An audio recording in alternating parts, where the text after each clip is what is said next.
നമസ്കാരം, ഞാൻ doctor Roshni, director ആയുർ പരബ്രഹ്മ hospital. ഇന്ന് നമ്മൾ സംസാരിക്കുന്നത് ഗൗട്ടി ആർത്രൈറ്റിസിനെ കുറിച്ചാണ്. ഇതിൻ്റെ സിംറ്റം അല്ലെങ്കിൽ ലക്ഷണം എന്ന് പറയുന്നത് നമ്മുടെ കാലിൻ്റെ, അതായത് തള്ളവിരൽ പാദത്തോട് ചേരുന്ന ആ ജോയിൻറ്റ്, മെറ്റോകാർപ്പോ ഫെലാഞ്ചിയൽ ജോയിൻ്റ് എന്നാണ് പറയുന്നത്.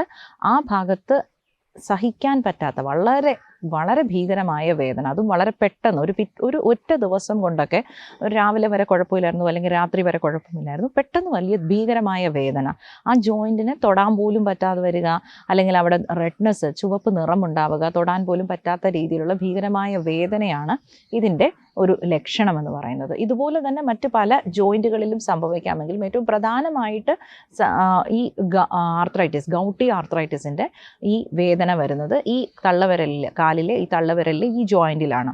ഇതിൻ്റെ കാരണമെന്ന് പറയുന്നത് നമ്മുടെ ശരീരത്തിലെ പ്യൂറിൻ മെറ്റബോളിസം, അതായത് ഒരു പ്രോട്ടീൻ മോളിക്യൂളായ പ്യൂറിൻ്റെ മെറ്റബോളിസം, അതിൻ്റെ ദഹനം, അതിൻ്റെ ആഗിരണം പ്രോപ്പറായിട്ട് നടക്കാതെ വരിക.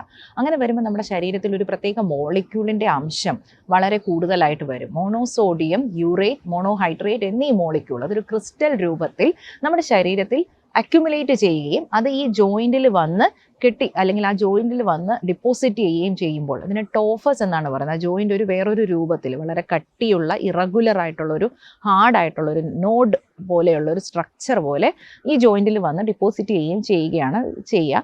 ഇതിന് വളരെ ഇടയ്ക്കിടയ്ക്ക് റെക്കറൻ്റ് ആയിട്ട് വളരെ അക്യൂട്ട് അറ്റാക്സ് ഓഫ് പെയിൻ എന്നാണ് അതിന് പറയുന്നത്. അതായത് ഇടയ്ക്കിടയ്ക്ക് വളരെ പെട്ടെന്ന്, ഒരു ദീർഘനേരം കൂടാതെ വളരെ പെട്ടെന്ന് ഷാർപ്പായ വേദനയാണ് വരിക. ഇതിൻ്റെ ഒരു 50% പേരിലും നമ്മൾ രക്തം പരിശോധിക്കുമ്പോൾ അതിൽ യൂറിക് ആസിഡിൻ്റെ ലെവൽ കൂടി നിൽക്കുന്നതായിട്ട് കാണാൻ സാധിക്കാറുണ്ട്. എന്നാൽ യൂറിക് ആസിഡ് കൂടാത്ത, അല്ലെങ്കിൽ യൂറിക് ആസിഡ് ലെവൽ നോർമൽ നിൽക്കുന്ന കേസസിലും ഇതുപോലെ ഗൗട്ട് കാണാറുണ്ട്. നമ്മൾ വളരെ ക്ലിനിക്കലി തന്നെ നമ്മുടെ ജോയിൻറ്റ് പരിശോധിച്ച് തൊട്ട് പാൽപ്പേറ്റ് ചെയ്ത്, അതുപോലെ അതിൻ്റെ റെഡ്നെസ്, അതിൻ്റെ ഇത് പാൽപ്പേറ്റ് ചെയ്തും, അതുപോലെ തന്നെ എക്സ്റേ ഡയഗ്നോസിസിലൂടെയും ബ്ലഡിൽ ESR, CRP, യൂറിക് ആസിഡ് മുതലായ ടെസ്റ്റുകളിലൂടെയും ഒക്കെയാണ് നമ്മൾ ഈ രോഗം ഗൗട്ടി ആർത്രൈറ്റിസ് തന്നെയാണോ എന്ന് നമ്മൾ മനസ്സിലാക്കുക. ഇതിൻ്റെ മറ്റ് പരിശോധനകൾ, ഹൈപ്പോതൈറോയിഡിസമോ അല്ലെങ്കിൽ ലുക്കീമിയ പോലെയുള്ള രോഗങ്ങളോ വല്ലതും കാരണമാണോ എന്ന് കൂടി ഇതിനെ നമ്മൾ ഡിഫറൻഷ്യേറ്റ് ചെയ്യാൻ നമ്മൾ മറ്റ് ചില പരിശോധനകൾ കൂടി ഇതിനോട് അനുബന്ധമായി നമ്മൾ ചെയ്യാറുണ്ട്. ഈ രോഗത്തെ, അല്ലെങ്കിൽ ഈ ഗൗട്ടി ആർത്രൈറ്റിസ് എന്ന രോഗത്തെ, ഇത് അനുഭവിക്കുന്ന രോഗികൾക്ക് വളരെ ഭീകരമായ വേദനയാണ്, വളരെ അസഹനീയമായ വേദനയാണ്. അതും ആ വേദനയുള്ളപ്പോൾ അതിനെ ഒരു പെയിൻ മാനേജ്മെൻറ്റ് എന്നല്ലാതെ അതിനെ ഒരു കൃത്യമായ ഒരു പരിപൂർണമായ ഒരു വീണ്ടുമുള്ള റെക്കറൻ്റ് അറ്റാക്സ് ഒഴിവാക്കാനുള്ള മാർഗങ്ങൾ വളരെയധികം ബുദ്ധിമുട്ടാണ്. അപ്പോൾ നമ്മൾക്ക് ആയുർവേദത്തിൽ ഇതിന് ചികിത്സയുണ്ടോ എന്ന് ചോദിച്ച് നമ്മുടെ OPയിൽ ധാരാളം ആളുകൾ വരാറുണ്ട്. ഇതിനെ നമ്മൾ ആയുർവേദത്തിൽ സമീപിക്കുന്നത് വാതരക്തം എന്ന ഒരു രോഗാവസ്ഥ, അല്ലെങ്കിൽ വാതരക്തം എന്ന രീതിയിലാണ്. നമ്മളുടെ വളരെ വിശദമായ ഒരു വാതരക്ത ചികിത്സ ഈ രോഗത്തെ വളരെ പരിപൂർണമായി തന്നെ മാറ്റുവാനും അതുപോലെ തന്നെ രോഗിക്ക് വലിയൊരു ആശ്വാസം നൽകുവാനും സഹായിക്കുന്നതാണ്.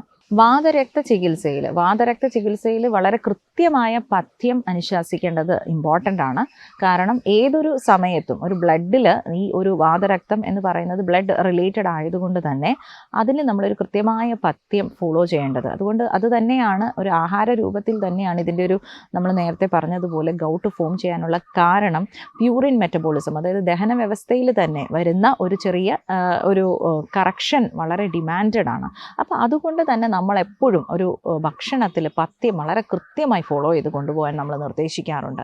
വളരെ ശ്രദ്ധയോടുകൂടി തന്നെയാണ് നമ്മൾ ഈ വാതരക്ത രോഗികളുടെ ചികിത്സ ഫോളോ ചെയ്യുന്നത്. നമ്മുടെ പരിഷേകം അല്ലെങ്കിൽ ധാര പോലെയുള്ള ചികിത്സകൾ വളരെയധികം വേദന കുറയ്ക്കുവാനായിട്ട് സഹായിക്കാറുണ്ട്. ദശമൂല കഷായവും ധാന്യാമ്ലം പോലെയുള്ള മരുന്നുകൾ ആ രോഗിയുടെ ആ സമയത്തുള്ള അവസ്ഥ അനുസരണം നമ്മൾ ചൂസ് ചെയ്യുകയും, അതുപോലെയുള്ള ധാരകൾ വളരെയധികം പ്രത്യേകിച്ച് അതിനോടനുബന്ധമായിട്ടുള്ള ഈ ക്രിസ്റ്റൽ ഡിപ്പോസിഷൻ വരുന്ന ഭാഗത്ത് അതിന് ചുറ്റുമായി കുറേ ഇൻഫ്ലമേറ്ററി സെല്ലുകളുടെ അക്കമുലേഷനും കൂടി ഉണ്ടാവുന്നത് കൊണ്ട് തീവ്രമായ വേദനയാണ് ഈ രോഗികൾ അനുഭവിക്കുന്നത്. അപ്പോൾ ഈ സമയത്ത് ഈ ധാര ഇത്തരം ഇൻഫ്ലമേറ്ററി സെൽസിനെ അതിൻ്റെ ആ ഒരു ആൻറ്റി ഇൻഫ്ലമേറ്ററി ആക്ഷൻ മൂലം വേദനയെ വളരെ പെട്ടെന്ന് തന്നെ പുറമേ ഉള്ള ക്രിയയിലൂടെ തന്നെ വേദനയെ നമുക്ക് പരിപൂർണമായി മാറ്റുവാൻ സഹായിക്കുന്നു. ഇനി ഇത് വീണ്ടും വീണ്ടും ആവർത്തിക്കാതിരിക്കുവാൻ നമ്മൾ നേരത്തെ പറഞ്ഞതുപോലെ കൃത്യമായ ഒരു പഥ്യം ഈ രോഗികൾക്ക് പറഞ്ഞു കൊടുക്കുകയാണ് ചെയ്യുന്നത്.